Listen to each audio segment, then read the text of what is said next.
नमस्कार, आप देख रहे हैं वीके न्यूज। मैं हूं सुनील राउत। प्रधानमंत्री नरेंद्र मोदी देश की सबसे हाई प्रोफाइल बन चुकी सीट बनारस से चुनाव लड़ रहे हैं और यहां से वे 25 अप्रैल को एक बड़े रोड शो के बाद 26 को नामांकन भरेंगे।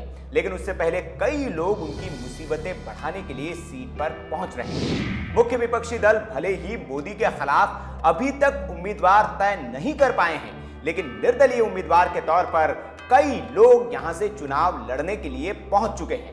बीएसएफ से बर्खास्त जवान तेज बहादुर यादव हो, मोदी के हमशक्ल अभिनंदन पाठक हो या फिर गांधी के भेष में पहुंचा ये शख्स, फहरिस्त लंबी है।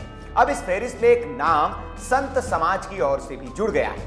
सनातन धर्म की अनदेखी का आरोप लगाते हुए मुखर हुई परम धर्म संसद 1008 ने सोमवार को पीएम मोदी के खिलाफ अपने उम्मीदवार का ऐलान कर दिया है। नरेंद्र मोदी जी, जो कि मंदिर तोड़वा के रूप में हम लोगों के बीच में अब जाने जा रहे हैं, उन्होंने मंदिरों को तोड़ने का बहुत बड़ा उपक्रम किया। गांधीनगर में मंदिर तोड़े, फिर उसके बाद जयपुर में तोड़े, फिर जाने कितने शहरों में तोड़े और फिर अंत में धर्म नगरी, मंदिरों की नगरी काशी में आकर के भी उन्होंने मंदिरों और मूर्तियों को तोड़वाया और औरंगजेब के समान उन्होंने आचरण किया। इस बात को पूरी जनता को बताने के लिए और अपने मंदिरों और आराध्य प्रतीकों को बचाने के लिए संतों को मैदान में आना पड़ा है और वो आए हैं और दमखम के साथ आगे बढ़ते जाएं। अखिल भारतीय संत परिषद की ओर से लोकसभा चुनाव में बनारस से वेदांताचार्य श्री भगवान को मैदान में उतारा गया है। श्री भगवान अखिल भारतीय राम राज्य परिषद के राष्ट्रीय संयोजक तो हैं ही, राष्ट्रीय स्तर पर संतों की अलग अलग समितियों में भी अहम पदों पर आसीन है। एहतियात के तौर पर 4 डमी कैंडिडेट से भी नामांकन भरवाया जाएगा।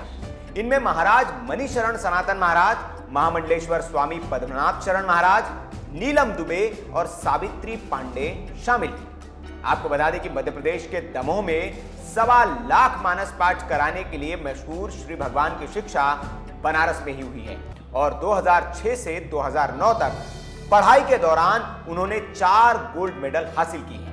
तमाम समाज सेवी संस्थाओं के संचालक और कथाकार होने के साथ ही वे कई एनजीओ में अहम पदों पर आसीन हैं। पहला मुद्दा तो हमारा मंदिर है, दूसरा गंगा है, इसके साथ गौ रक्षा है और साथ साथ हमारे धर्म में आने वाली वो प्रत्येक विडंबना जो पाश्चात्य के द्वारा हमें यह प्रसार करने की जो हमारी आवश्यकता है, जिसे आचार में लाना, वह सारी की सारी व्यवस्था जो है आज अव्यवस्थित हो गई है। इसलिए संतों को राम राज्य की स्थापना करने की आवश्यकता है।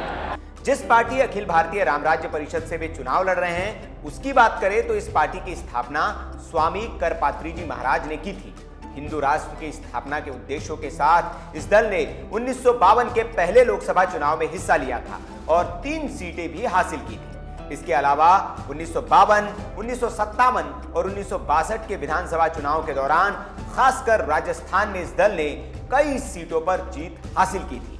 हालांकि इसके बाद यह दल कुछ खास कमाल नहीं कर पाया, लेकिन एक बार फिर पीएम मोदी के खिलाफ इस दल ने अपना उम्मीदवार उतार दिया है। आपको क्या लगता है? अगर आप बनारस से हैं तो बेहतर बता सकते हैं कि क्या वेदांताचार्य श्री भगवान पीएम मोदी को टक्कर दे पाएंगे और उनके मैदान में उतरने से प्रधानमंत्री मोदी को कितना नुकसान हो सकता है? कमेंट बॉक्स में आप हमें जरूर बताएं। अगर आपको यह खबर अच्छी लगी हो तो इसे लाइक करें, शेयर करें और ज्यादा से ज्यादा लोगों तक पहुंचाएं। साथ ही साथ हमारे चैनल को भी आप सब्सक्राइब कर लीजिए ताकि आपको राजनीतिक जगत से जुड़ी हुई खबरें ऐसी ही आपके मोबाइल पर मिलती रहे। और देखते रहिए वीके न्यूज। शुक्रिया।